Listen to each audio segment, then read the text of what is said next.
Ignition sequence start. 6, 5, 4, 3, 2, 1, 0. Liftoff. We have a liftoff.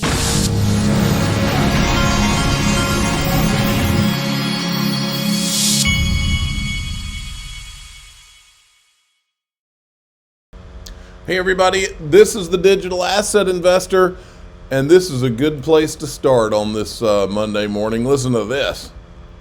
The Bank of International Settlements covered the last of their bets against a rising gold price. Look, there's only one reason gold is carving out a higher stair step to rally from in 2024. Every other global central bank, both Western and the entire global South, have been openly on record as well as surreptitiously off record buying physical gold. And this leads to just one conclusion. Global central banks are accruing physical gold so they can revalue this gold at close to the market price. And when any one of these central banks commences this process, it will trigger every other central bank to synchronize. And as soon as this happens, the Fed will have basically one of two options. Either they admit they've sold title to the Treasury gold to multiple parties. Well, clearly that's not an option. Or they're going to have to move to revalue this 831 tons of rehypothecated positions in sync with global central banks so as to avert what would be a foreign exchange imbalance. Bear in mind that gold's a foreign exchange cross. So it would create an FX imbalance, which would trigger multiple repatriation requests from other central banks requiring their undervalued gold to be returned for jurisdictional revaluation purposes. Ooh, things are about to get interesting, huh? Now, on this channel, we've told you the truth while we've watched 10 years of lies about Bitcoin and Ethereum somehow being superior to all the rest of the stuff. When we knew it was not the truth, Raoul Pal also knew, as far as Bitcoin goes, knew it was not the truth. I wonder why he didn't say anything until now. Now all of a sudden he's going to tell you the truth. Tell me more. I said, and I think I should say ex-Goldman Sachs Raoul Pal. How come he and his buddies weren't telling the truth that they really knew all this time? He says it right here. Tell me more. I said, and I think the US government and the UK government invented it, which is the NSA and the GCHQ in the UK, who are the two world centers of cryptography. Because even how the white paper's written, it's you think this there's transatlantic. Yes. Look how shocked this guy must be a Bitcoin maxi. I mean, how many times have we tried to tell him? I hadn't been able to get any of these Bitcoin maxis to even comment on the Homeland Security video where they said they met with the four Satoshis. I always have. And I asked the Department of Defense. He always has. So here's a guy who's been going on about Bitcoin and Ethereum all this time. So and did not ever say that he's always thought it was the government. So now all of a sudden he's telling you the truth. So what did he know about Ethereum and the disguised whales is my question, because he's been pumping that too. He said, yeah, we've considered that too. And now he's one of the ones talking about Solana. What does he know about that? They've seeded it was experiments. official, or it was just people from that went rogue? I don't think it's necessarily a rogueness. I think like Google have like Google X, where they do tons of experiments, right? They know that one of the esoteric risks for the entire Western system is the issue of money. So there's probably groups of people who are given things to try. And if you can seed a new system, maybe they tried 100 of these and just one succeeded. We don't know. But it would make sense because that's what they do, this kind of stuff. So one of these took off. And so I think it's always been. I don't think it's a coincidence it came out of the financial crisis. I don't think it's a coincidence that, that the halving cycle and all of this is all related.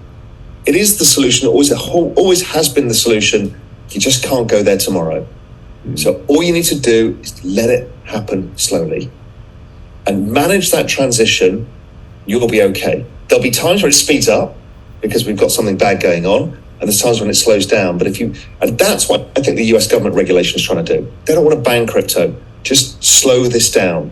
Because if all the deposits leave the banking system, it's game over. If they don't set up a way of collecting taxes because everybody's living in crypto land and they have to ask your honesty in what trades you've done, that's not going to work for them because they can't pay the bills. So I think they're trying to catch up. I think that the UK will have a CBDC. I think the Europeans will. It's all coming relatively soon, next 5 years, 3 years, 4 years. And they'll feel more in control of the system that they've got because they need to pay the interest payments. Now, it's interesting what he just said, that they want to do it slowly, because Mike Novogratz, who we know bets dimes to donuts with information that the rest of us don't have, I've heard him say it twice. And Mike Novogratz is the only person I've heard say this about Bitcoin. I've heard him say it twice. He says something to the effect of, I don't want Bitcoin to go to $1 million, because if it ever goes to $1 million, it would mean that the government failed, or something to that effect. He said it twice. And he's buddies with this guy. They're both ex-Goldman Sachs. I've always thought that there were like a few thousand of these major pundits that obviously carry the narrative for somebody, the Bitcoin, Ethereum narrative. I've always thought that those pundits had information about the overall plan that we don't have, and that they've been acting, and they knew that they had 5 or 10 years to make billions on all these scammy things.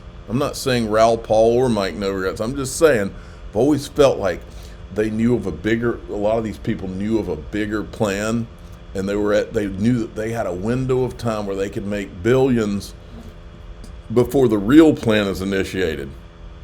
And I've always believed the real plan involved XRP and probably XLM. Now, Fruition Productions is a production company that is currently filming an XRP Unleashed documentary. Here's the guy that's filming it. Does it have his name? Anyway, they're out of LA, so this is like a legit company that's filming a documentary about the XRP community army. I don't know exactly what the documentary is about, but I wanted to play this for you. A quick update. We're really excited. We're about to hit the road with XRP Unleashed. We're about to be recording in Phoenix, Arizona, and Dallas, Texas, and Houston. Some very exciting names adding to the documentary very soon. We'll put an update out there when we finish recording this week. We'll see you later. All righty. Okay. So here's the Greg Crypto, who I'm not going to get very far into this, but he thinks that XRP is primed for a volcanic eruption. Sounds interesting to me. I'll take it. Now, this is Gemini.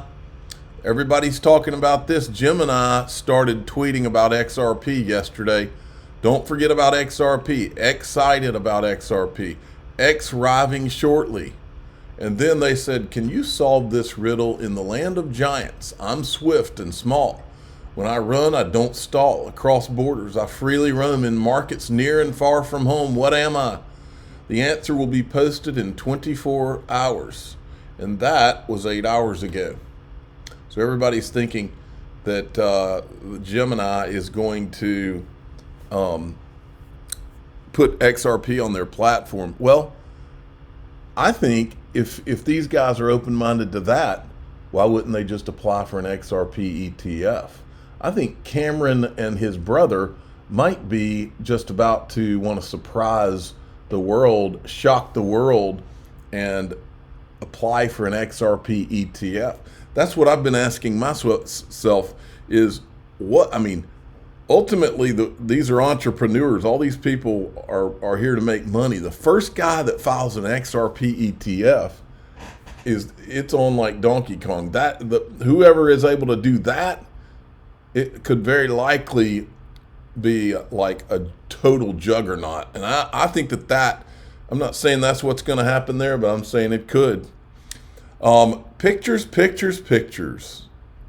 This is an interesting set of photos, isn't it?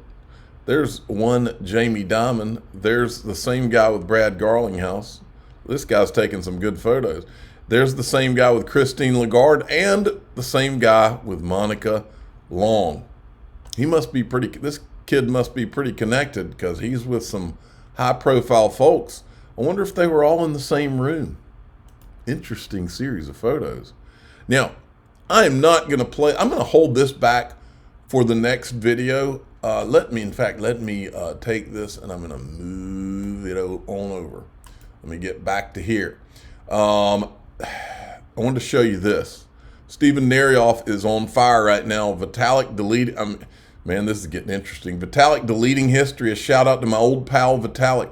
This was his profile picture from his now deleted private Facebook account where we were friends. Despite lying, he only met me in a few times. I hear rumors he's deleting certain posts on X. Plus, he's purging Ethereum's on-chain history in the face of serious allegations. He's deleting history and remaining quiet. And then, let me see. Okay, here we go. Is this one that I was going to cover? I think it's the next one. Well, first I want to show you this.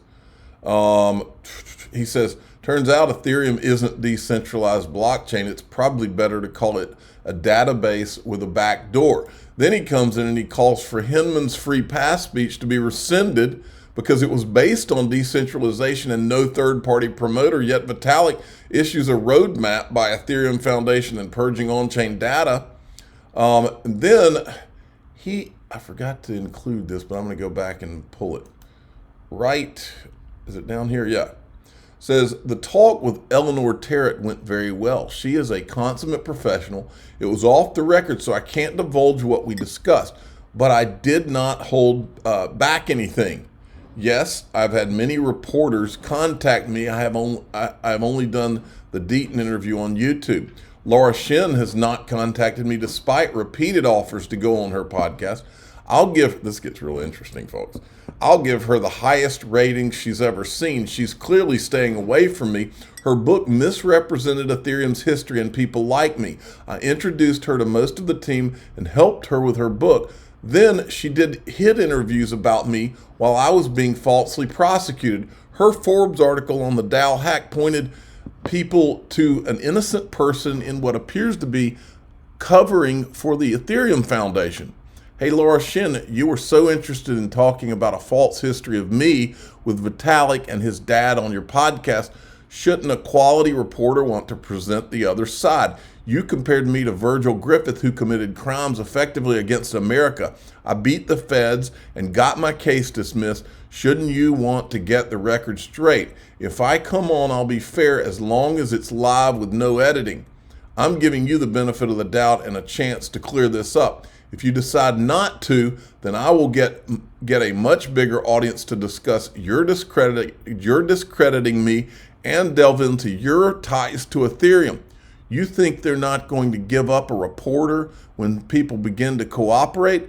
Turns out I'm a pretty good investigator myself. So he's literally putting her on notice, folks. This is wild. Let me tell you what else is wild. The people that Brad Combs is getting lined up for XRP Las Vegas. This list is starting to get interesting.